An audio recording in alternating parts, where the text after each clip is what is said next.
Hello, you fantastic, lovely people, and welcome to the Deal Finders Corner, your weekly property talk show brought to you by Property Filter, hosted by yours truly, Asif Omar from the Property Filter team.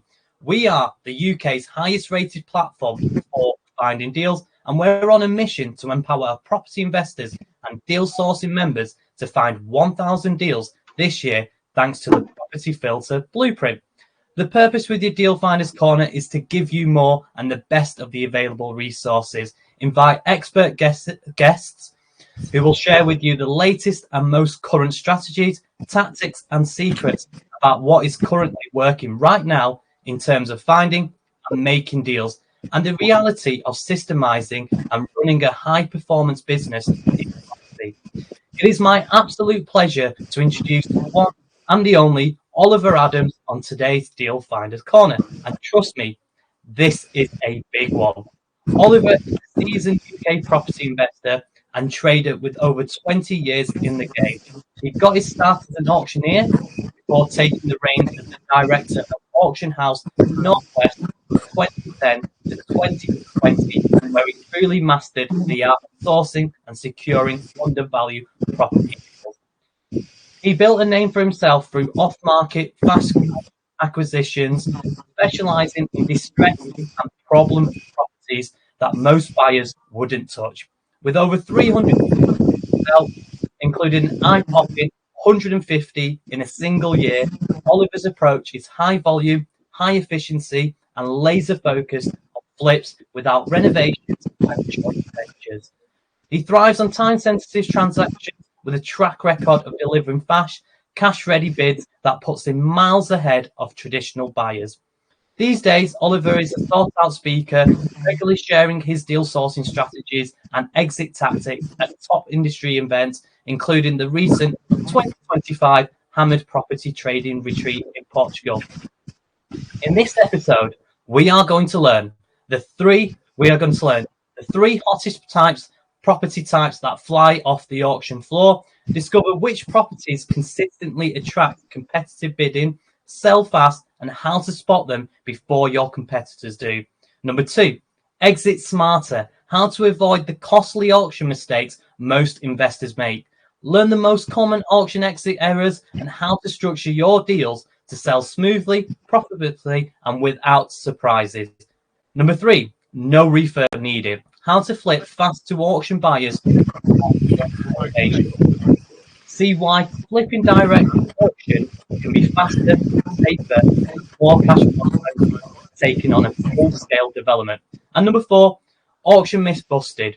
Why it's not just for distressed sellers. Think auctions are only for desperate vendors? Think again. Discover why smart deal packages and developers are choosing auctions to speed up sales, reduce risk, and lock in profits. And of course, followed by an exclusive Q&A. So if you have any burning questions for Oliver, then please pop them into the chat and we'll get to them that.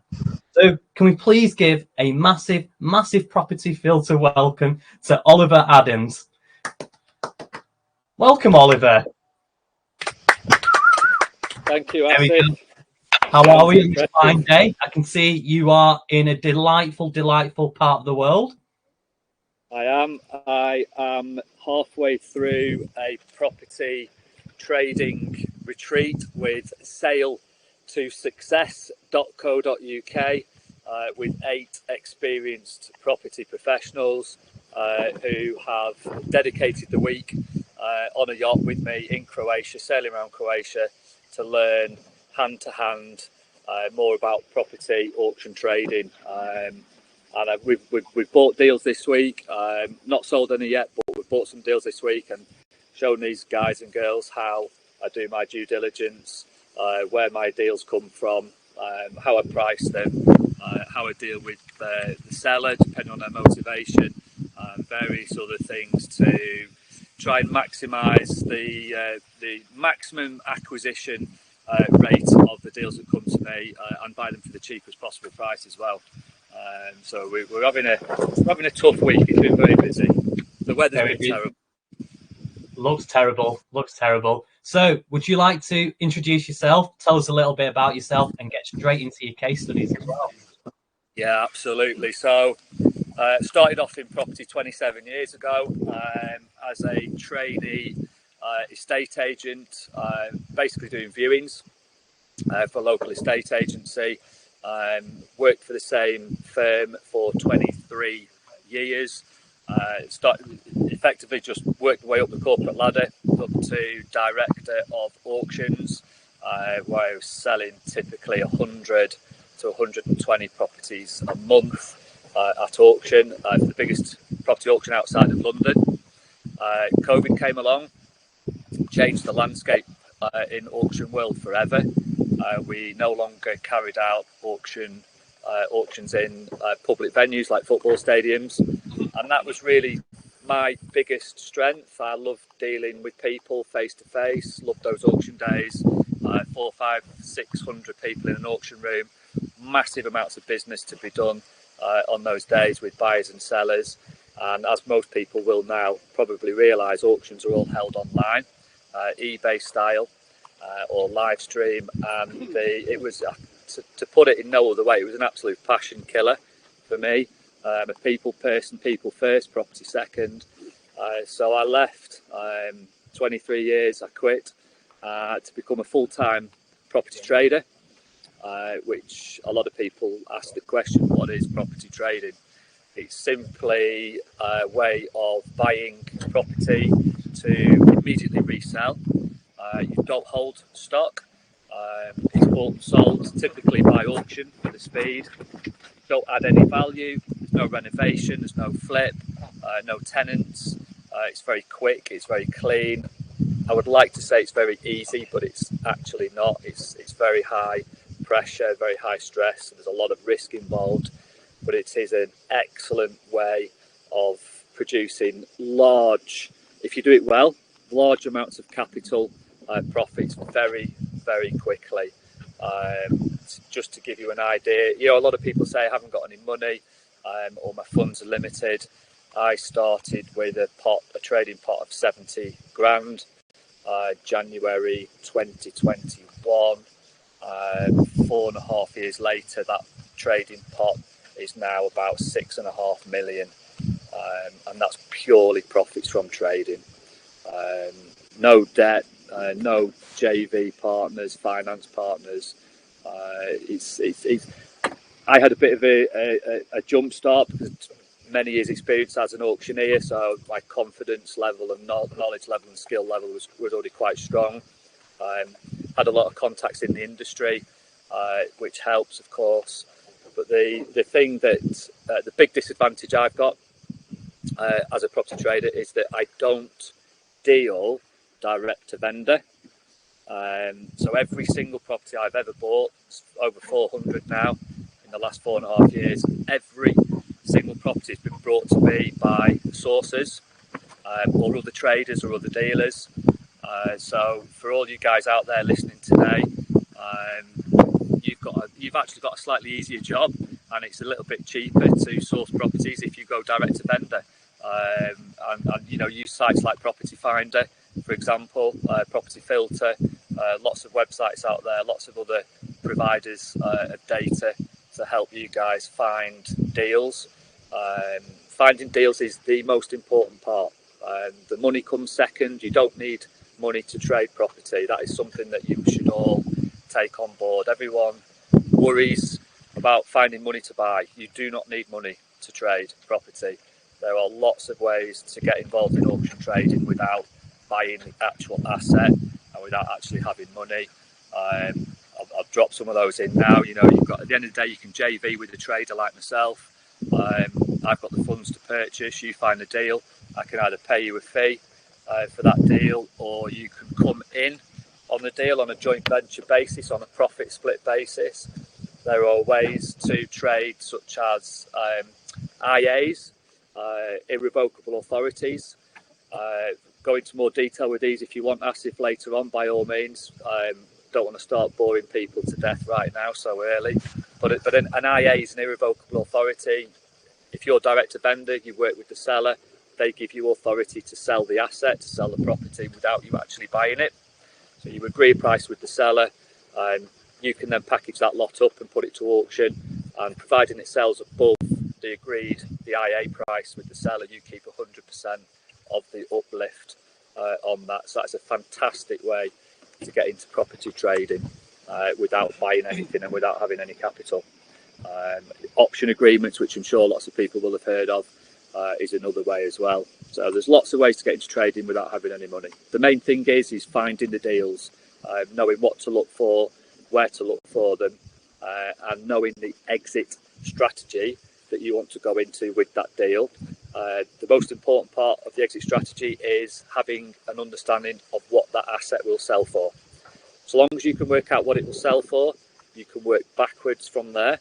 You can factor in what profit margin you want, any costs of acquisition if you're buying it, for example, stamp duty, legal fees. It's entirely up to you guys really what you then offer on the property. But we bought three properties this week.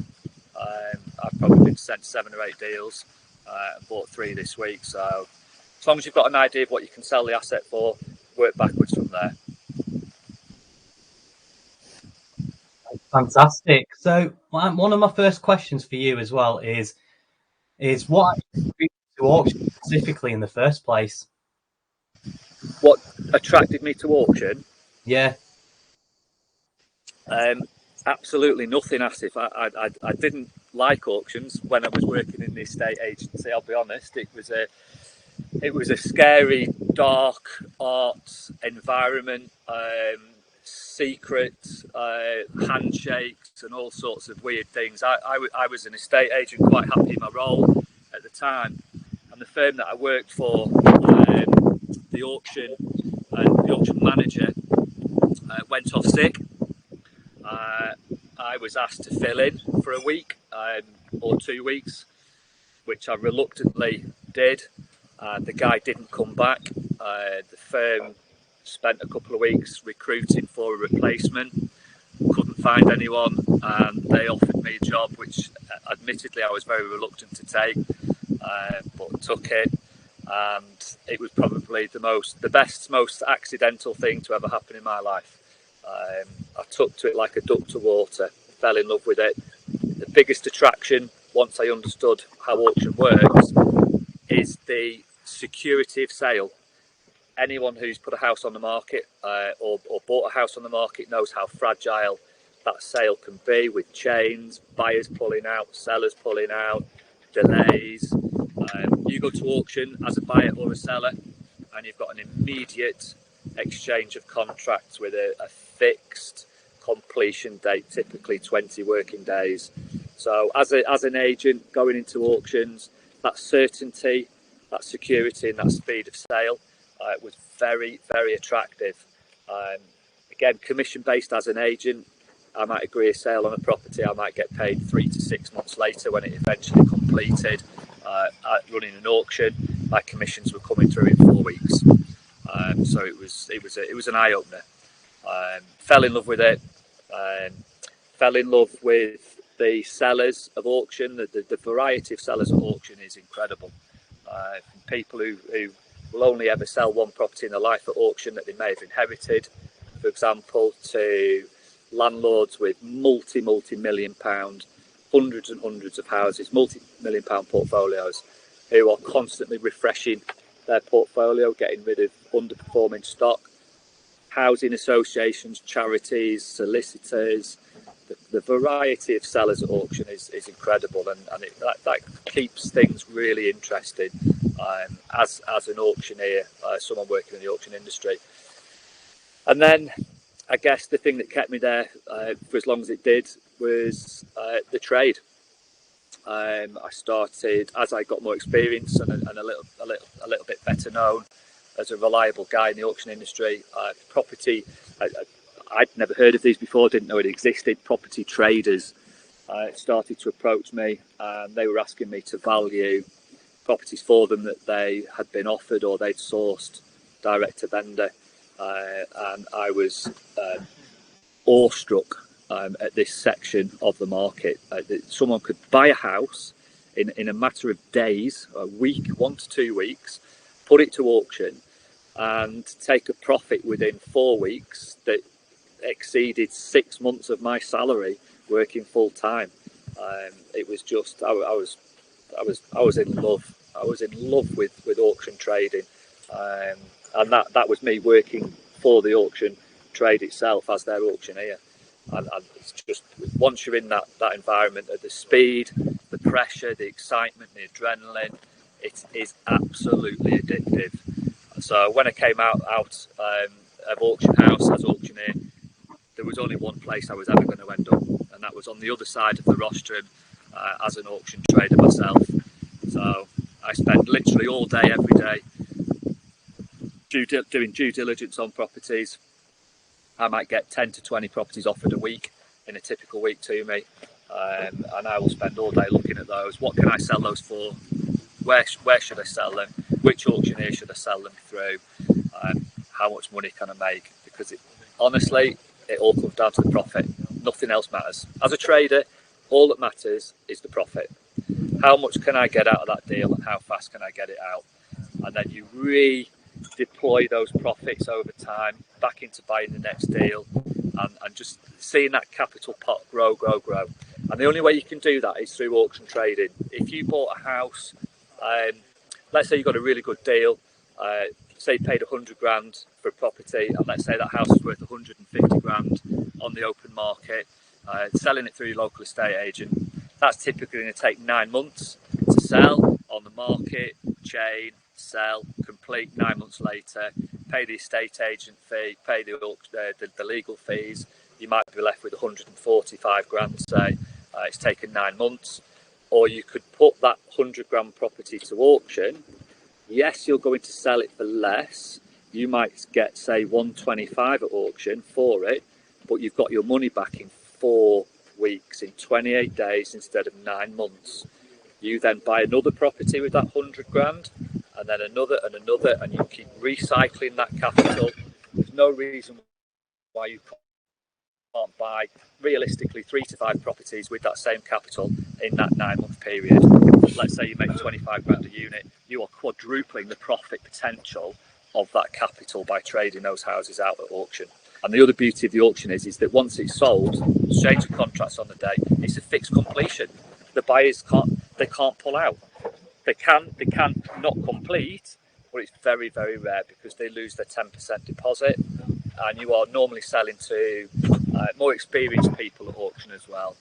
People who know what they're doing, they're highly motivated to buy. They've normally got cash, or they've got bridging finance lined up. So it's a very attractive way of buying and selling at auction for the speed and certainty. Brilliant. Right, can we get into your case studies? Yeah, sure. Can you see that? What's on the screen now then? We can see it. So we've got the first one in Huntington. Okay, so these are all properties that I've bought this year. I've tried to pick a mix of slightly different ones just to give a bit more background, a bit more clarity as to what I do and how I go about it. So this first one is what's called an auction back-to-back, and it really is the creme de la creme of auction trading.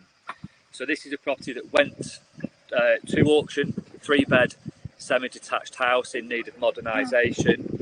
It was a housing association that sold the property. That's attractive to me. Housing association is a motivated seller. They want to dispose of that asset, so it's got to be sold. What's interesting about this is that it went to auction twice and failed to sell. And on the third time to auction, the price was dropped each consecutive auction. I bought it at the third entry to auction. So the thing to learn there is a lot of people say, well, it's been to auction already, there must be something, and it's not sold, there must be something wrong with it. That's not always the case. It might be that people just haven't seen it, it's not been priced attractively enough, so nobody's bothered to look at it. I followed this through 2 auctions, waited for it to fail, bought it on the third one. But what was really good about this house is that it had a long completion period of 6 weeks from memory. So I work on a much faster turnaround, so I could buy this house at auction, exchange contracts, book it straight into what I believed would be a better auction, a better auctioneer for this property with where it was, with the location. booked it into that auction, sold it at auction, exchanged contracts on my resale, and timed my purchase completion with my resale completion. So I did a back-to-back. So I never owned the property for any more than a virtual minute. And which is great. You don't have to deploy any capital. You've got no money out. Massively reduces your risk. You've got no holding time or holding costs. But for anybody who's buying property at the moment, you'll feel the pain of the stamp duty increases recently. If you can back-to-back on a transaction, you have got no stamp duty to pay. So it massively reduces your costs of acquisition as well. So that's an auction back-to-back trade. And if we look at the next slide there, you can see on, I'll name drop this, Essential Information Group. If you are serious about property trading or buying from auction or selling at auction, then you need a subscription to EIG, Essential Information Group. You can see on the first listing there, at the unsold, 135,000 in November 24. Went back to auction in December 2024, unsold at 110, and then it went back to auction in January this year and sold for 111,000, which was me. And interestingly, if you look at the last auction in December, it was available at 110,000. So if I'd have bought it in December, I'd have saved myself £1,000. What happened? The way that's happened is the reserve was 110,000 again in January, and one other person bid. They put one bid on of 110,000. I then was the second bidder at 111, and they didn't bid again, which was beneficial to me. But the best part here is if you look at the very bottom there, 275 Herne Road in February 2025. That is my resale through the old firm that I worked for, Auction House, and you can see that that sold for 137,000. So I bought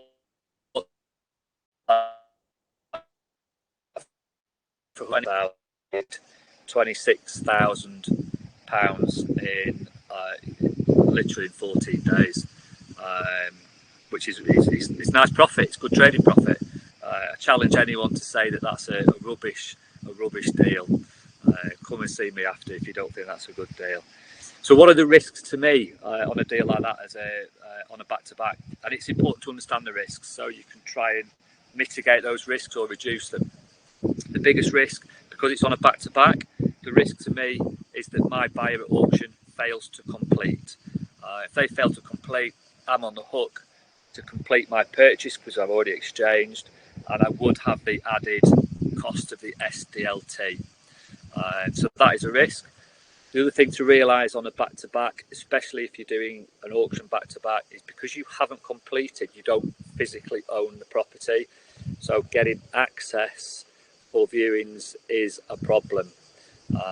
It's always better that you can get access, you can carry out viewings.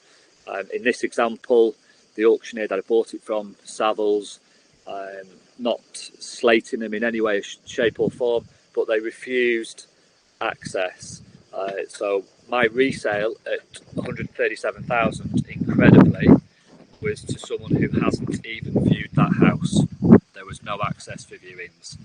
So it could have gone the other way. It might have been that no one bid because they couldn't get access and I would have to have completed. But I took that gamble, took that chance, and it performed really, really well. So that's one good example of an auction back-to-back trade. And if any of you can, so you know we talk about you don't need money to trade at auction. There's a classic example. The only cash you would need to do that is your 10% deposit on purchase. So £11,100 deposit on purchase, maybe £1,000 or two for some auction fees, but for not a lot of capital there. I've just made a 26 grand profit this year. That property was in a public auction. Any single person watching this today could have done that deal. Anybody. I've got no favours, no special treatment. That was under the hammer. Anybody could have bid. Someone else did bid. So there's no reason why anybody in this room today can't have done that deal. Second one. This is a slightly more interesting case. So this was brought to me by a property sourcer. What's interesting is it was bought off market. I did put it to auction. That is my preferred method of exit, and it didn't sell, which is the worst outcome you can ever really experience as an auction trader. And no sale is horrible. It's a horrible, horrible feeling. You've got capital out in that deal. It's not sold. I'm not even bothered about making a profit. You want to test it at auction. If it makes a profit, great. If it doesn't, you still want it to sell. Even if it sells for a small loss, doesn't bother me. The most important part is that it sells and I've got my capital, or the bulk of that capital, back, so I can go again and again and again and recycle that capital. This thing didn't sell, so a really, really poor outcome for me. So instead of panicking and putting it back to auction and selling it for a big loss or dumping it post-auction, I revalued it, reassessed it, looked at the area, looked at the open market, decided that it would be a good one to put up for sale. Downside is it ties your capital up for a long period of time. It's not ideal, but the profit margin in this case was really, really good. So that's the route I went down. That was the exit strategy I followed. But the important thing, to go back to the history of where this deal came from, and there's a couple of interesting things here. It was a private seller that lived in the house. They were moving into a retirement flat. It had been on the market for 559 days, a long time, at 440,000. The property had sold at 400,000, and the chain collapsed. All fell through. The property sourcer sent a direct to vendor letter to this address. So for just, I don't know how they sourced it, but they saw that it was on them, it was sold, then it wasn't. They sent a letter. The seller was highly motivated. They contacted the sourcer. They secured the property for 285,000 from an initial sale price of 400. They came to me. I paid them their fee, which was, in this case, was 10 grand. So it was a nice fee for them. I saved on the stamp duty as a trader because it was a chain break. They were moving to a retirement flat. So it was a good deal for the sourcer at this point. If we're going to the next slide, and this is what I want to highlight about this deal. Everyone have a good look at that photograph there. That is the photograph that the estate agent took and used when it was on the market for 440 grand. Look at that photo, and if you go back to that photo that I took with my iPhone, you tell me who's taken the best image there, which is the most attractive property there. One of the things that I look out for as a trader are poorly marketed properties, and with the right image, look at the difference there. It looks like a 250 grand more expensive property than that one. And the daft thing is, these trees in the background and this grass in the foreground, it's not even part of the title. It doesn't even come with the house. It's council land. So it's a crazy, crazy image to take. But if you look at this, I put it on the market, including broker fee. I paid 295,000. I put it on the market for 375. Sold it straight away. It sold in the first couple of weeks it was on the market for full asking price. That made a gross profit of 80 grand. You can see the delay it takes to complete, 240 days to complete. As a trader, that really upset me. I was offended because it hadn't sold at auction. I was kicking myself, even though I'd bagged 80 grand. So I worked out how much that deal had made per day, and it made £333.33p a day. So I was slightly less angry with myself. And I think I made a cup of tea and had a few chocolate biscuits just to treat myself, but there you go. But the important thing now is, if you look at those photographs, the difference there. That was my auction photograph that I took, and that was the one that the agent took. So marketing is really, really, really important. And again, if you're auction trading, one of the things that you need to understand are stamp duty exemptions. A lot of people are going to stamp duty reclaim firms. I apologise in advance if anybody here is running or owns stamp duty reclaim firms. You don't need them. If you go onto HMRC website, look at the stamp duty exemptions for property traders, understand them. Don't pay the stamp duty at purchase. You advise your solicitor what the exemption is and why you are claiming the exemption. You don't need to pay the stamp duty, then claim it back. So just a little bit of a tip there if you are buying and you think there might be a stamp duty exemption. So we'll go on to this next slide. There, again, there's the example of those images there. It gives you a very good idea of why marketing is so important.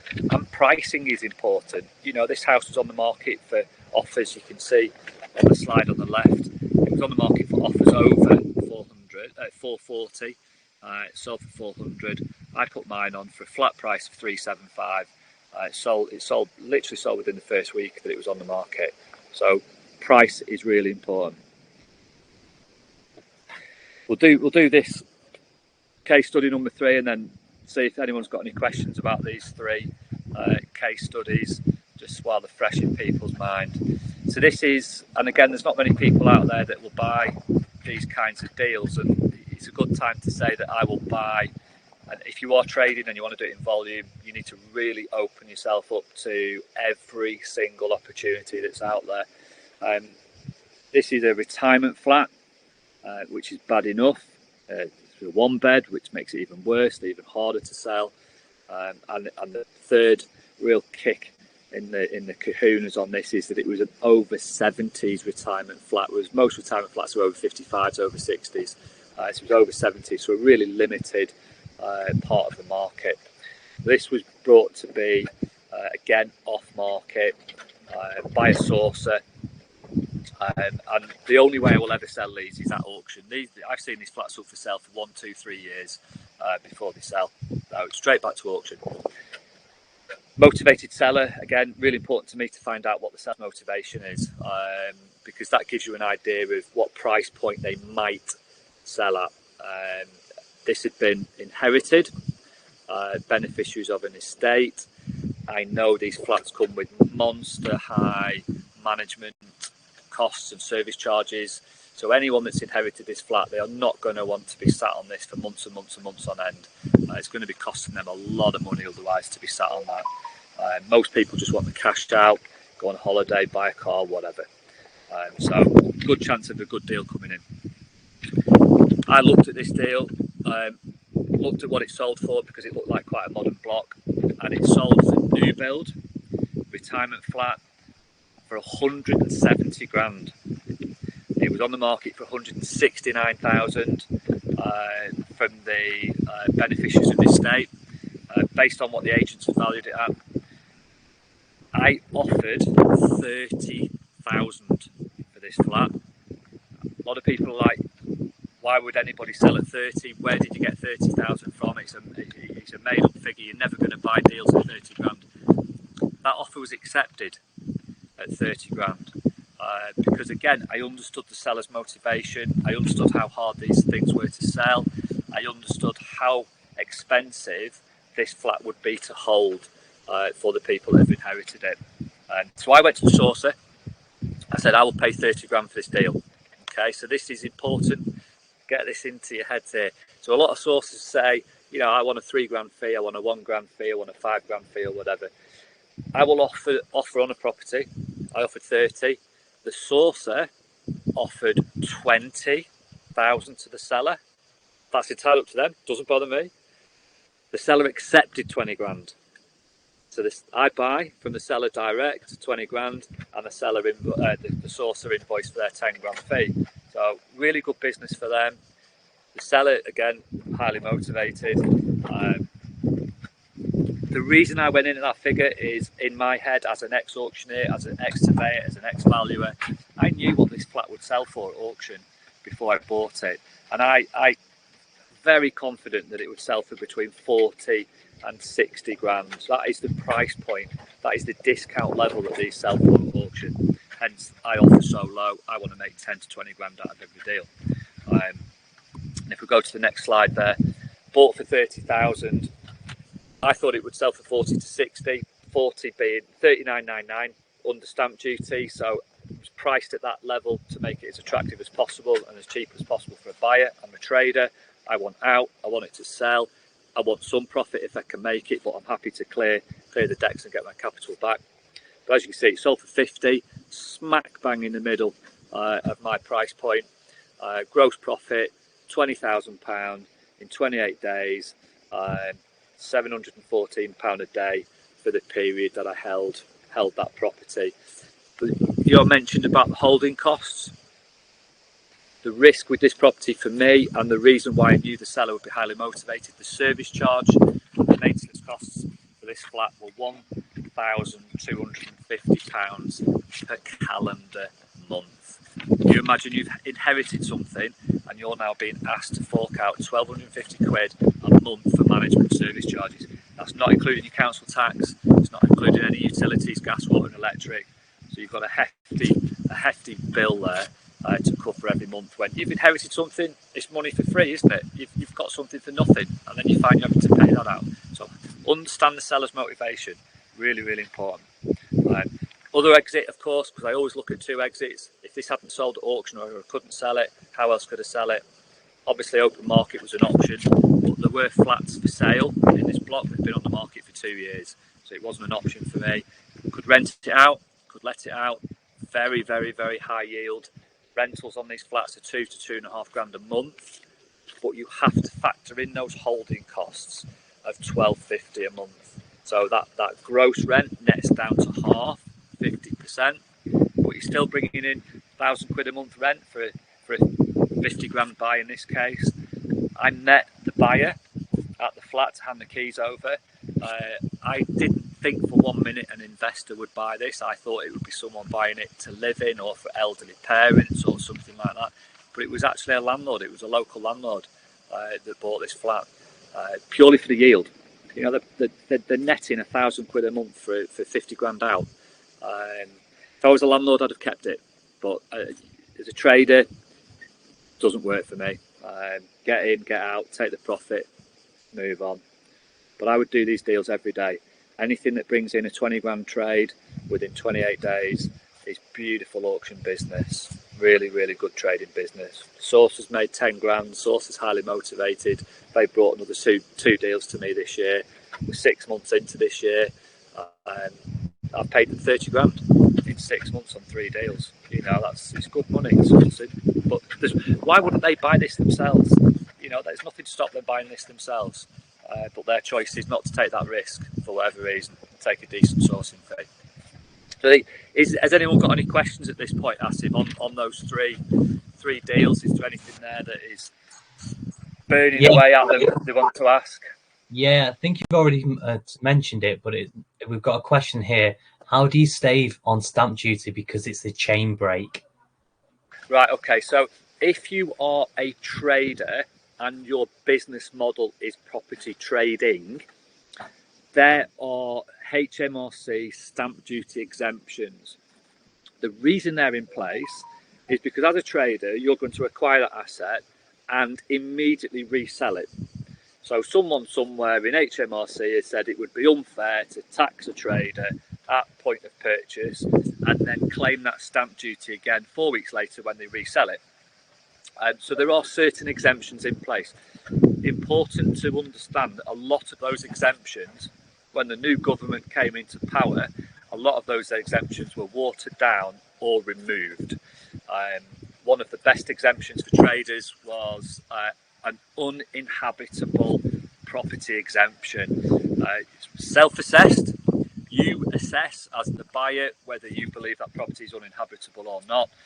So it was heavily abused, massively abused. There will be, I guarantee there will be hundreds of people in the next 5 years who will be sought and tracked down by HMRC and asked to provide evidence of why they claimed exemptions on uninhabitable. Most of them through these stamp duty reclaim firms. It'll be the next big PPI scandal. Guarantee it's coming. Put that to one side for now. So the exemptions that are there for the moment, chain break. The reason the exemption there is if, let's say you've got 5 properties in a chain, so that's 5 sets of people moving, 5 lots of stamp duty coming into the exchequer, and a buyer pulls out. That's 5 lots of stamp duty that the HMRC are now going to lose on. So they put in place a chain break exemption. So if as a professional trader you step in and buy the property, one of those properties to rescue that chain, everybody's a winner. Everybody gets to move. The Exchequer gets 5 lots of stamp duty. As a trader, I get 1 exemption. Of course, when I go to resell that property, whoever buys that will be paying stamp duty on their purchase. So it's a way of facilitating the market, keeping the market liquid, and just making it a little bit more attractive for a trader to purchase that property on a chain break. So you may know some of the exemptions. Probate properties, they come with a stamp exemption. If you are buying it to trade, if you buy to renovate and then sell, that exemption doesn't apply. If you buy to hold as a rental, that doesn't apply. It's only if you are a trader. So it's really important you do look at those exemptions on HMRC website to understand them fully. So chain break is one, probate is one. There are 1 or 2 others there. One of them is, for example, if you buy a house for someone who's buying a new build. So if you buy from a seller and they're buying a new build, that comes with a stamp exemption as well. So there's a couple of real good ones there. But probate is actually the most common one. The second most common one for trade is chain break. We love buying chain break properties. You've got a very, very, very motivated seller on a chain break. They're desperate to buy the house that they're already buying. They're in the process of buying. They may have spent vast amounts of money, legal fees, surveys, mortgage fees, lining themselves up to buy that house, and then their buyer pulls out for whatever reason. You step in as a buyer and the rest of the chain moves. So highly motivated seller.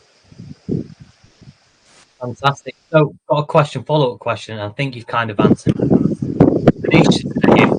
What if you buy a probate main residence? I assume it's only as a trader that you can do it. This. Say that again, Asif. What if you buy a probate property as your main residence and basically don't do any work? My understanding, if you do that, is that you will have to pay the stamp duty. It's only if you are immediately reselling and it's bought in a company name as well. If you buy it in your personal name, there's no exemption. So it's got to be bought in a company, and that company has to be registered. The SIC code on company's house has to be property trading. Brilliant. Okay, so next question is, we've got a question from Adam, and it is, what is the time frame for back-to-backing on the first case study? Does that all have to complete on the same day, and can the same solicitor be used for both transactions?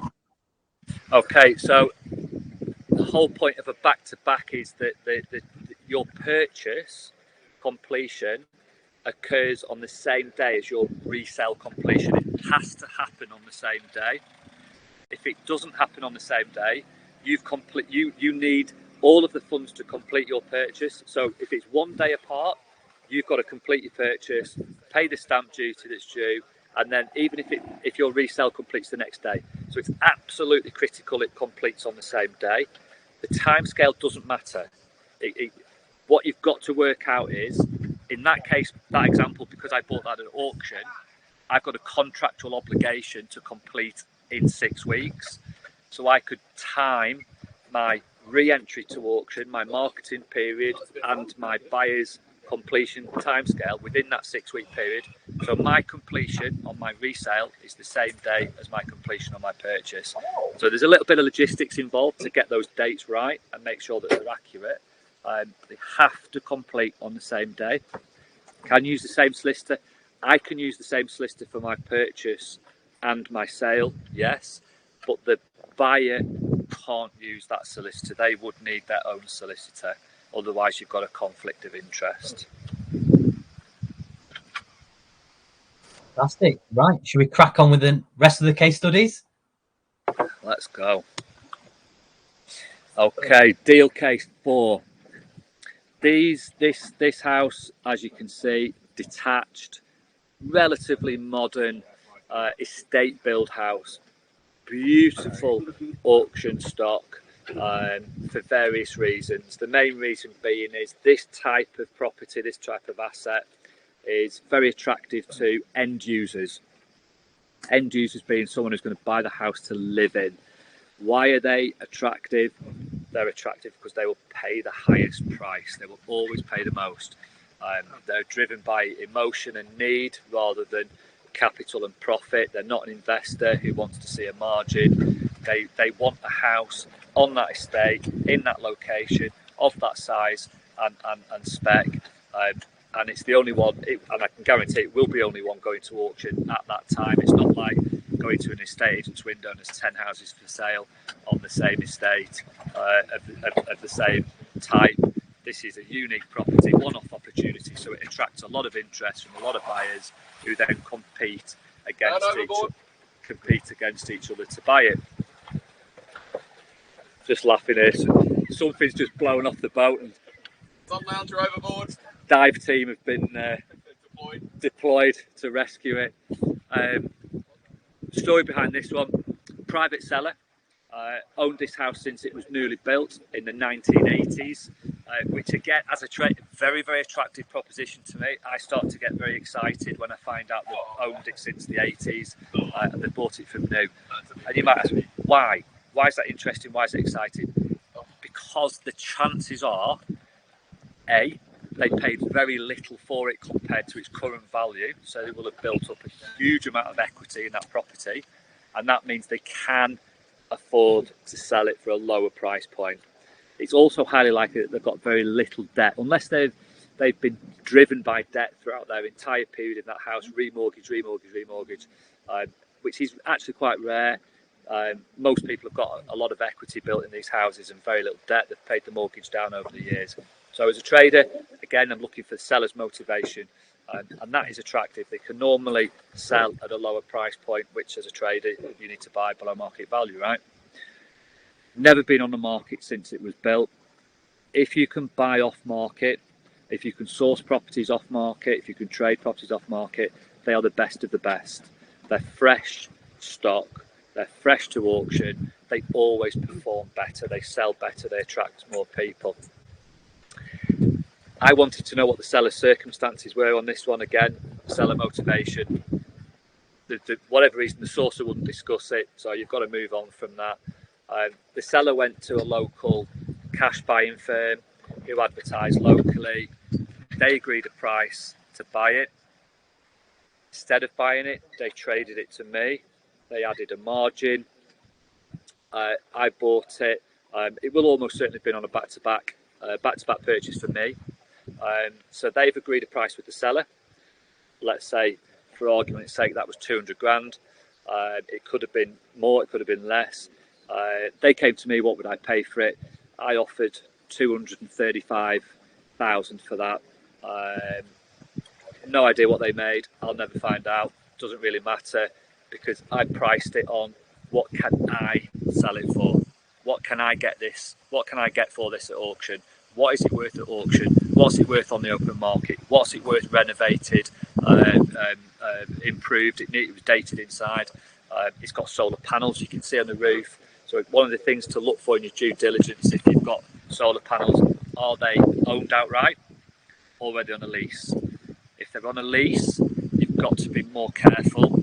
Look at the lease details.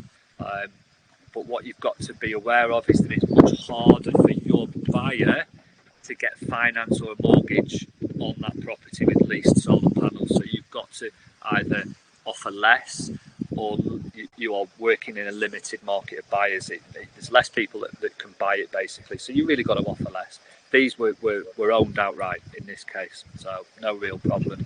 So I bought this for 235,000. I paid quite strong money for it because I knew it would be a good auction lot. I knew it'd be in demand. These houses were selling 250 to 270,000 on the open market.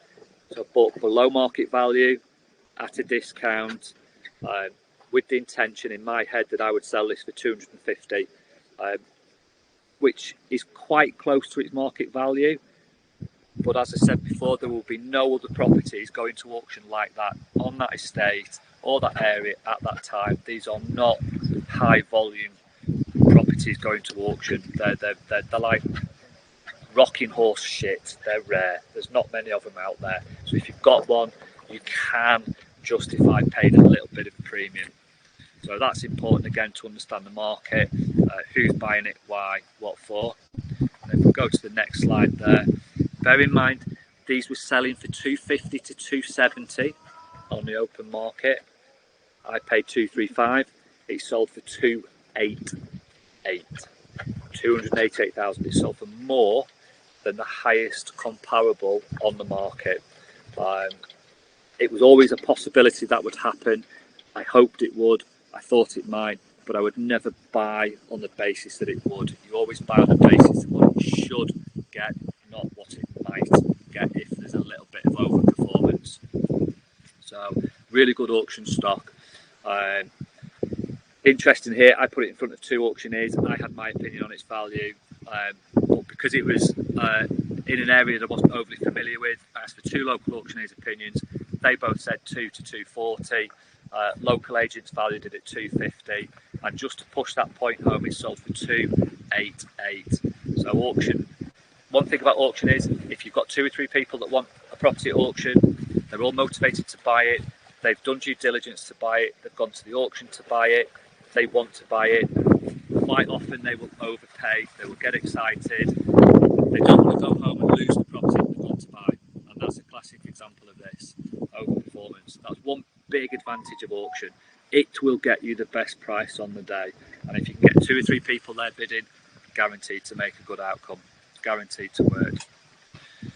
So that's another example. This one here, put this one in for a couple of different reasons. One risk of trading auction or selling auction is that your buyer might not complete. Okay, so if you sell a house on the open market, 1 in every 3 sales fall through, something like that. As the seller, if your buyer pulls out or doesn't complete, you're left with nothing. You start again. There's no compensation. You've got to start again, simple as that. One advantage of auction is that you do have some security of sale. There are some financial benefits coming back to you if a buyer doesn't complete, and this is a good example. So we've got a 3-bed detached house here. If you could look at the first listing there that was with Savills, who I put it through Savills first. It sold for 106,000, and that buyer didn't complete.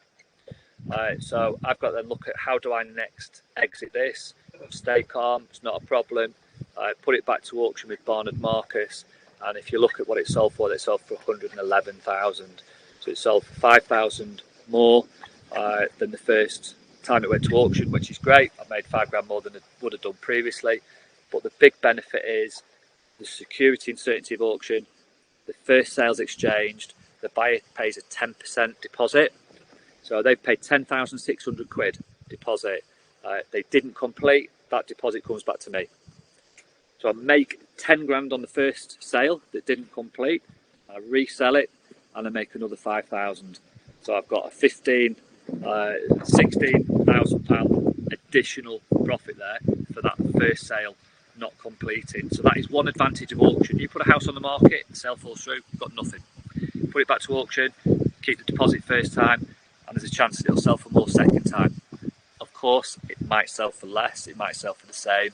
That's a risk you've got to take, but you've still got the deposit from that first aborted sale.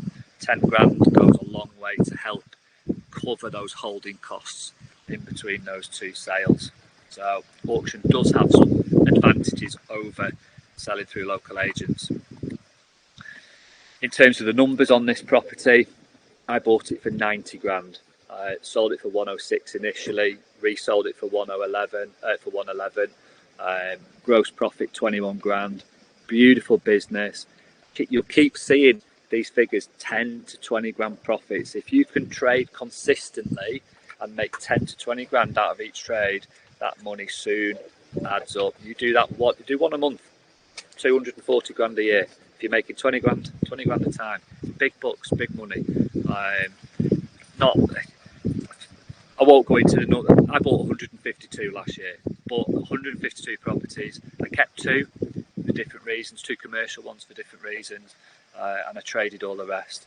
And if you think that on average you're making 10 to 20 grand per deal, which is basically on average what I do, doesn't take a mathematician to work out the profit margins on those kind of that kind of volume. It's a very, very high capital profit strategy, this, if you can get the volume of deals.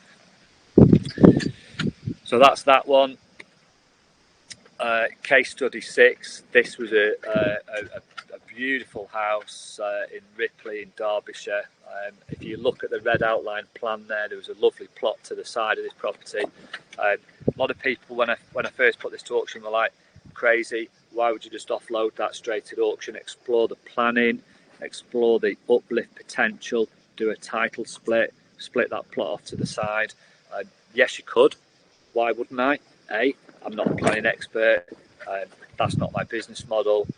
I don't want to hold that asset for 6 months, 9 months while the planning goes through, or to do a title split on it and enter into something I haven't got the experience or the contacts with. So again, as a trader, I'm looking at offloading those potential uplifts and those benefits to the next buyer. I'm just looking to take a margin. I'm not looking to extract maximum profit. I'm not looking to extract every last pound and every last penny. I'm a trader. I've paid a price for it. I want a markup, but I leave something on that deal or in that deal for the next person. So it's an interesting lot with added value to whoever buys it at auction. So that's important to factor in as well as a trader. You're there to take a slice of the pie, but not all of the pie. You want to pass that deal on. You want to leave enough meat on the bone to make sure it sells at auction. As you can see, highlight the plot, sell the whole thing as one lot. Beautiful lot. It's a private seller selling this property, been long-term vacant. I think it's been empty for 9 years. Yeah, it's been empty for 9 years. Never been on the market. Been broken into, been vandalised, squatted, drug addicts, you name it. They'd all come and gone. It's still shuttered up. The interesting reason this came to market is the council served a notice, a possession notice on the seller, on the owner, for non-payment of council tax. So that was their trigger, that was their motivation for selling. The council were going to take possession, compulsory purchase. That triggered them to sell this property. When I went in there, this house, there were dozens and dozens of direct-to-vendor letters. There were dozens of them. So people had been targeting that house for years and years and years. We'll buy your house, blah, blah, blah, blah, blah, blah. The seller approached a cash buy firm through a Google advert. They sent a surveyor in, and the surveyor valued it at 0. Rick's valuation, 0. There were some issues with the house, there were some issues with the floor. The floor had been dug up. It was odd. It was like someone had been in there with an excavator trying to dig a basement out. It was really odd. 0 valuation. Point being here is that cash buy firm, although the advertisers are a cash buy firm, they haven't got any cash. This particular firm, like most of them actually, they don't have any money. They all buy with bridging. They're all borrowing money, and that is a really important thing to factor in. So they have to get the Rick's valuation. Rick's valuation came at 0. They couldn't borrow money. They couldn't buy it. Ends up at me. They come to me when they've got a problem property. I paid them a £3,000 fee. I bought this at the price level they had agreed with the seller. I had no idea of its end value. All houses in this area were terraces. They were terraces, some semis.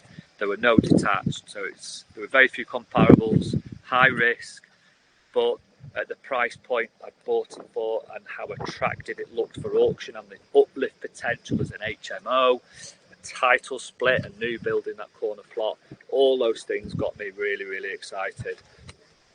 So have a look at the figures on this one.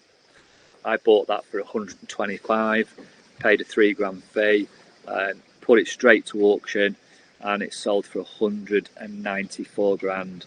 So that is a really nice auction trade. 69,000 profit. The only thing that had to, the downside of this is the buyer needed finance to complete. They needed access for survey. Pure bad luck on my part.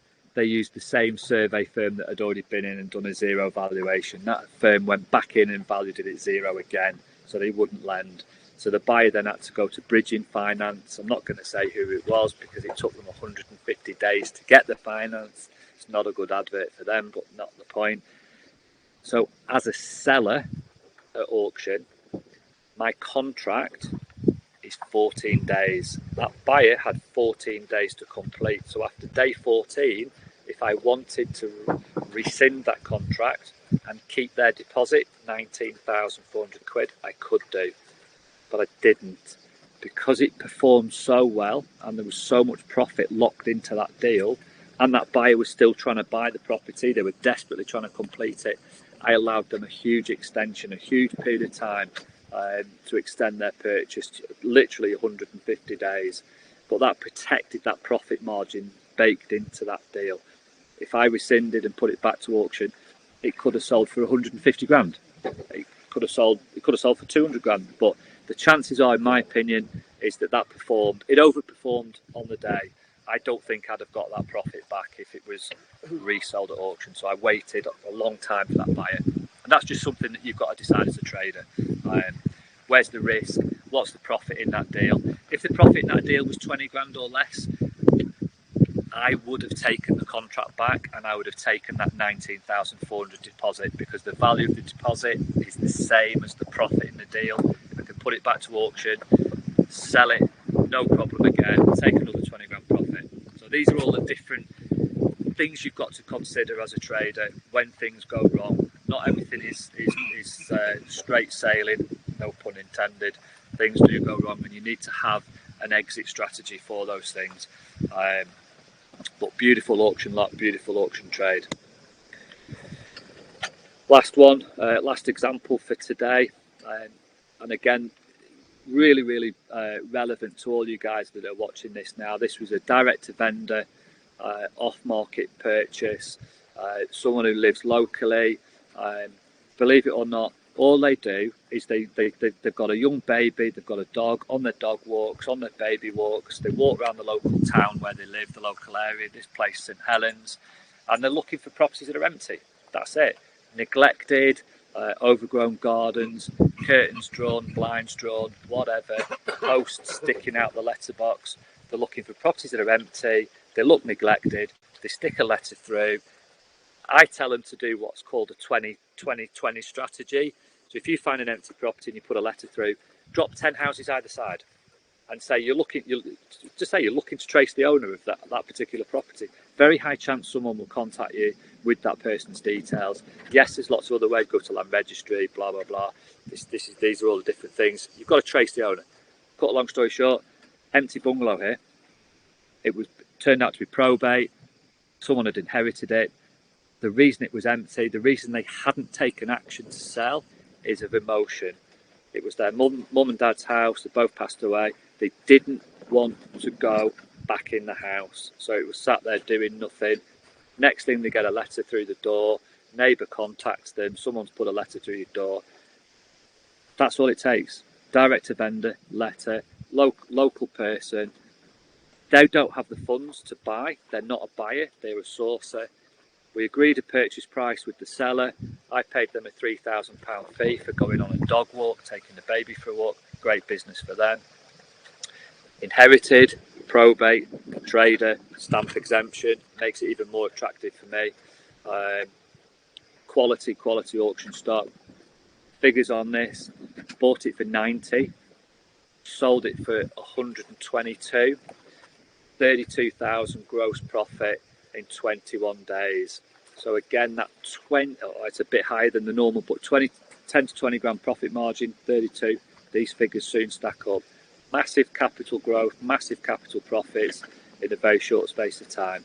So auction trading works for me. One thing to notice on here, you guys, if you're looking at auction stock, if you're buying auction stock, you might have seen this. You might have seen something guided at a level that you thought, wow, that's really cheap. I'm buying this. I'll give you some my mindset on this as a trader, as a seller. I paid 90 grand for that. I put that to auction at 40,000. Guide price of 40,000. The reserve price was 40,000. Massive potential risk if there was only one bidder on the day, puts the hands up. They're buying that for 40 grand. Chance of that happening, really, nil. But on a 40 grand guide, there were over 100 people registered to bid on that property, over 100. A lot of them get knocked out really quickly because they think they're going to buy it for 40 or 50 or 60. The point is, it attracts everybody in the marketplace to that lot, to that day, to that auction, to that hour, and they are all bidding against each other. They get excited, they're highly motivated, and that's where you see. This property was worth 140, 150 renovated, and it needed a 25 to 30 grand renovation. So the numbers don't stack up to a renovator. Again, the person that bought it is an end user. They bought it to live in. There weren't any for sale at the time that this went to auction. They wanted to live on that road. They wanted a bungalow. It's close to the school. It's right next to a school. Their grandkids went to that school. So you've got special circumstances for someone to buy that property. And it's still cheaper than they would have had to pay if it was on the market. So they've got a good deal. They've got what they want, where they want it, quickly at auction, quick completion. I've made a profit. Source has made a fee. Everyone's a winner. Can't lose. But direct to vendor, straight to auction, they are the best deals that you can source. Best ones going. Over to you, Asif. Fantastic. No, that was a really, really good presentation. So we'll take a few questions now. The first one that we've got is something that I was thinking as well during this presentation, and it's from Ed. And it says, Oliver, what are the best ways of estimating what a property might sell for at auction? Is there a minimum percentage discount from market value that you look for, or are you looking more at the property / vendor?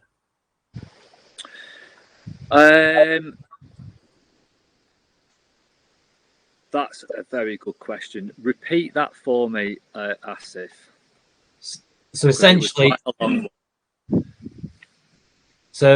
the question is, what are the best ways of estimating what a property might sell for at auction? Is there a minimum percentage discount from market value that you look for, or are you looking more at the property / vendor itself? Okay, good question. So it depends a lot on what the asset is. So I'm looking at who the buyer is, who is the buyer going to be, what is the buyer profile, why would they be buying that property, and what are they going to do with it. So that for me is the first thing I'm looking at. I'm looking at who is going to be my buyer at auction. Are they buying it to live in? Are they buying it to rent out? Are they buying it to renovate and refurb? And believe it or not, you can actually work those out. It depends on the asset class, where it is, what the property is, and where it is. So you do get a very good idea. It's unlikely you're going to get someone buying a 4-bed detached estate house to renovate and sell unless it is really cheap, dirt cheap, or there's some massive added uplift through an extension or a new build in the garden. Highly likely that it'll be an end user. So I look at who's going to buy it and why. Once you've established that, all you need to look at is what is the open market value of that property. So let's put a theoretical example in. Let's say you're looking at a 4-bed detached house and the open market value is 250. They're selling for 250 on the market. There's loads of comparables. It's really clear that that's what it's going to sell for. As a buyer, as an auction trader, I want to be seeing really a minimum 20, ideally 30 grand markup in that property. So you've got to factor your, let's say 30 grand markup in that property. So your 250 is down to 220, okay? But then you've got to factor in an element of discount for that buyer at auction to motivate them to go to the auction and bid at auction. Otherwise, they might as well go buy one that's already on the market. I normally factor in a 10 to 15% difference for a buyer who is going to be buying something to live in. So your 10-15% difference, that let's say that takes the deal down to 200. So let's say you are confident that that is going to sell for 200 at auction. I want to buy it. I want to make my profit in there. Factor those in. Realistically, you will probably want to be paying 170, 160, 170 for something like that. You might go to 175. That's the sort of discount. If you can buy, if you know what the market value is on the open market, and you can buy that at 40% below that value, you will make money trading. That it's not easy. It's a big ask. You talk about 100, put it into round figures, 100 grand terrace house on the market worth 100. You've got to buy it for 60 grand, and then you might sell it at auction at 75 to 85 grand, say, on a typical auction lot.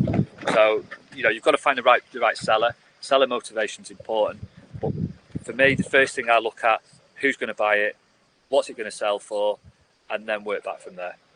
Fantastic. Do you take consideration in terms of the amount of work that is needed on that property? Just say that again, Asif. Do I take consideration for the amount of work that is needed in that property for your calculations? Okay, really, really good question there. So, yes, you have to a certain extent, because if you've got a house that's fully renovated, ready to move into, that's always going to come at a higher price point than a house that's 20, 30, 40-year-old interior and it wants modernising. However, the reality is, in most cases, if the condition of the house internally is good enough to move straight in and live in, and it might be cosmetic, decorating, carpets, freshen the kitchen doors up or whatever, I don't bother. Most people won't pay the premium for a freshly renovated house at auction. Their main priority is buying that house because it's in the location that they want at the time that they need. So they're not going to get overly fussy of the fact that it needs new carpets or new decorating. The most important thing for that buyer is that it's at auction there and now. If they want it, they need to grab it now. So long as the condition is relatively good enough to move straight in, they'll treat it as if it's a house that is freshly renovated inside. If you go beyond that and it needs a new kitchen, not just talking cosmetics, but the kitchen's rotten through, the bathroom's rotten through, 40, 50 years old, all wants to rewire, all wants to replumb, it's all single glazing, that's a bit different. You've got to factor that in. Mm-hmm. But what's interesting here with auction and auction buyers and people getting carried away, let's say a house needs a 50 grand refurb and I factor that 50 grand into my offer. When it comes to it selling at auction, most buyers will only factor in 25 grand. They always underestimate the cost of that refurbishment or that renovation. Always underestimate it, and they always overestimate the end value of when they've done those improvement works. And that's just the psychology of people bidding at auction. So yes, you do factor it in, but I don't factor in the full cost of those works because most of that is lost in the auction bidding process. And if you factored in the full cost of all those works, your offer would be substantially lower, and you would buy a lot less. You'd buy a lot less properties. Now you might want to keep that profit margin that large, and you might want to play ultra safe and ultra cautious, and that's absolutely fine. You might want to buy 1 in 10 deals and make a guaranteed 30 grand profit. I would rather buy 7 out of those 10 deals and make 10 to 20 grand on each of those, rather than buy one safe one and make a larger profit. For me, it's about volume, and it's about taking those 10 to 20 grands time after time after time. Fantastic. Right, so the next question we've got is from Ish, and it says, do you reassign contracts or do you create new contracts with your buyers? If you create new contracts, surely you're liable to pay stamp duty as you owned it for a short period of time. I think I understand what you're saying now. If I'm buying a property, other than on a back-to-back, I will complete on that purchase. If there is a stamp duty exemption, I will get the exemption. If there isn't, I pay the stamp duty. I will complete my purchase. The reason is I've got control of the asset. I've got full control of it. I can go in there, I can clean it, I can clear it, I can do my own photographs, my own videos, I can do the floor plans, I can do the EPC. I can get it contract ready for auction. I will put all those things into a Dropbox file, send it to the auctioneer, change the locks, put a key safe code up, and that thing's ready to go. So typically my turnaround from purchase completion to it going live for auction is 48 hours to 72 hours. I'm turning this stock round super fast. if I don't complete that purchase and I'm doing an assignable contract or a back-to-back contract, that whole process slows right down. I would rather pay the stamp duty, complete, have full control, and get that thing back in the market faster. Yes, it comes at a higher cost, but I've got that speed, that transactional speed. On a back-to-back though, the stamp duty, there's a stamp duty saving on a back-to-back, but they're really limited opportunities on a back-to-back, unless you are direct to vendor. If you're direct to vendor, you can do a back-to-back. I'm never direct to vendor. I'll buy some at auction, or I will buy 90% of what I buy is from sources, and I am not direct to vendor. The sourcer is direct to vendor. Mm-hmm. So I prefer to complete, pay the stamp duty, have control, and then go from there. In your early days as well, was that the same case as well? Were you never direct to vendor? Were you always buying through sources? I have never bought a property direct to vendor, not one.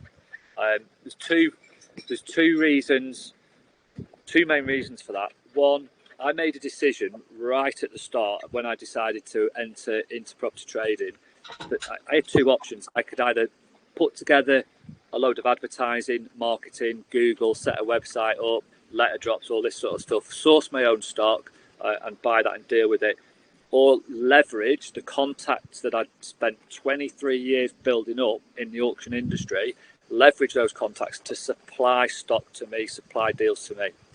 That's the route I went down because those people were already there. I didn't have to go out and find them. But the other thing that became apparent really quickly is all those people that supply that stock to me, who are sources, who are spending time and money doing it, which is why we pay them. If I entered into the direct to vendor market, I was competing directly with them. So quite a few of them very quickly turned around and said, Oliver, if you start advertising, we will chop your legs off and we will never sell you another deal. Mm-hmm. So that was a big enough motivation for me to never go into that market. So I've never gone into it, never will. Don't have a website, don't have a business card, I've got no brand. My daughter set an Instagram page up for me in January last year, been on Instagram for 18 months. Hate social media, not really my thing, but I'm on it. We were talking today with some of the guys on this boat today who are not on socials. I've picked up 5-6 deals this year off Instagram, people messaging me directly.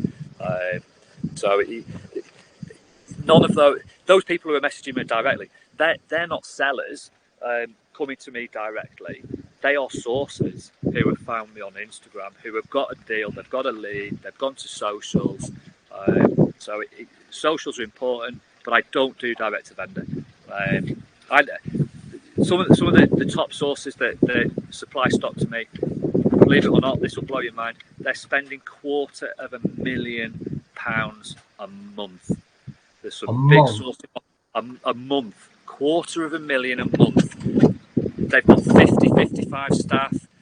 They take me out once or twice a year to some very, very nice places. Been out. I buy a lot of stuff off them. I pay huge amounts of money to these guys. Been to Vegas, fully paid trip to Vegas for a week. Ibiza for a week. Been to some very nice places where they spend massive amounts of money. They don't buy property. They don't buy anything. They've got 50-55 staff. They've got huge. They do 50 to 60 deals a month with that £250,000. They source every single property out. That's their business model. So I don't do direct to vendor. I spent 23 years talking to sellers as an auctioneer, going out, telling people that I'm the best guy to sell their house at auction through. The firm I work for is the best to sell their property through auction. Spent 23 years talking to sellers. I never want to talk to another seller in my entire life. I would rather deal with the trade, rather deal with sources, business to business. It's the only way for me. Fantastic. So a few people have asked this, and I think you've kind of touched on it. But how do you find these good sources? I'm being told to the last question here. Asked if so. We'll ask this, and then unless it's like a really, really good one, we'll have to call it a day. But good question, difficult one to answer. The only way I can answer that is you've got to deal with every single person, every single sourcer that comes to you, and you've got to sort the wheat from the chaff. So going on Facebook, going on social media, going on Instagram, I put the odd post out on Essential Information Group. Tell people what you do. I tell people I'm a buyer, I'm a trader, I'm looking for deals. I'm looking for stock, constantly buying. I buy all over the UK, England, Scotland, Wales. I'll even buy Northern Ireland. I'll buy anything, anywhere, any condition. And people will bring stuff to me. But I'll be honest with you, 9 out of 10 deals that get put in front of me by sources that are new to me, they don't go anywhere. Mm-hmm. They're talking about, oh, we found a deal, we've sourced this deal, we've got a discount for market value. Okay, send me the address, send me the details. They send me a Rightmove link. It's been on the market 6 months. It's on at 100 grand, and they've got a deal agreed at 90 grand, and they want a 5 grand sourcing fee. So 5% discount for market value. I do some quick comparables on there, and it's overpriced by 20 grand. It's only worth 80 anyway. You know, so there's a lot of that comes in, but you've got no choice but to deal with it. Try and educate them. I don't bin them off. I'm not rude. I'm not arrogant. I will educate them. I will show them the comparables. I will show them why it's not worth 95 grand and why a trader wouldn't pay 95 grand. And hopefully they will learn from that and they can go out and source some better stock. I will educate these people. I will help people. I want them to bring me quality deals. So it's very difficult. But all you need to do is get out there, be present, turn up to networking events. You'll remember, I remember you turning up at a networking event 4 years ago. It was the first networking event I ever went to. You were there as well. I don't know how long you've been in the market, but I remember you from then because you brought a Buzz bloody Lightyear to a networking event. Waved it up at everyone. You never forget that kind of stuff. Turn up, be present, make the effort, meet people, tell them what you do, go from there. And that stuff will just come. People will come to you. Brilliant. Right, final question then, and it's the one. So how can you help our wonderful community members, and how can our wonderful community members help you? Good question, dead easy. If you have got something, a deal in front of you, and you are not sure what to do with it or how to deal with it, you're not sure about what it's worth, you're not sure about how to exit it, you're not sure about how to present a purchase to the seller, you want a second opinion. Let's say you've agreed a price with the seller and you're looking to buy it or trade it, and you want my opinion or a second opinion on what it's worth at auction. Message me. If you want to share my email or mobile, Asif, that's absolutely fine. Put it out to the network. If people want to message me on Insta, which is where I get 90% of contact, Property Freak on Instagram, literally will help anyone. I will guide people, I will advise them, I will help them. If you take the piss and ask me more than 3 times for the same thing, it's because you're asking a stupid question. So don't be offended, rephrase the question, look at something that's a bit more attractive to me. But if I can help you, I will help you. If you've got a deal and you can't buy it because you haven't got the money or you haven't got the confidence to deal with it, drop me a message, I'll look at it, I'll look at what you should be buying it for, I'll look at what it can be sold for, and we'll either buy it off you, agree a fee, pay you a fee, I'll take over from there, you're out, you've been paid, or if it's a really good deal, then we might look at doing a joint venture on a profit share basis. I put the money in, I put the experience in, I put the contacts in, but you've got to come up with a deal, and it's got to be a good deal. So from their side, come up with a good deal. If you want a JV or me to buy it, I'll do that. If you want to do it yourself and you want help, guidance, advice, drop me a message and I'll give you whatever information you need to let you take that to the next level. Fantastic. If you want to put your email in the chat, put your phone number, but your email would be good as well. Any final remarks? Happy hunting, everyone. Get out there. The deals are there. People say there's no deals. Absolute rubbish. 152 properties I bought last year and I offered on over 1,000. The deals are there. They're everywhere. And I'm only one guy. I haven't got a team. I've got no one. It is literally just me. But I know 50. There's 8 traders on this boat. You know what I mean? The deals are there. Everyone's busy. Everyone's buying. You've just got to look. You've just got to put a little bit of time and effort in. Just keep your nose to the ground. Ears and eyes open. You'll find stuff. Brilliant. Right. Let's wrap it up then. Thank you for joining us today for another edition of Deal Finders Corner. It was an absolute pleasure having you here, Oliver. Crazy that you've done so many deals. And you, as you mentioned, are pretty much a one-man band. I'm sure our community members are blown away by the value you've given them today. So next week, DFC, we have Nicolette Hunter, currently a senior consultant at a Fortune 500 tech company and also building a property business focused on HMOs in Reading and flips across Berkshire. I will see you there, no doubt.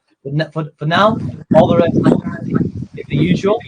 Visit propertyfilter.co.uk, log onto your Property Filter account, check out the deal blueprint, define your gold mine area, engage with motivated sellers, assess properties within seconds, load your pipeline and make deals. Have an endless supply of deals, join the top 1% and become a high achiever deal finder. So that's me, Asif from Property Filter. Looking forward to seeing you all next week. But in the meantime, as Oliver said, go and grab them deals. Catch you soon, guys. Thank you. Cheers, Asif.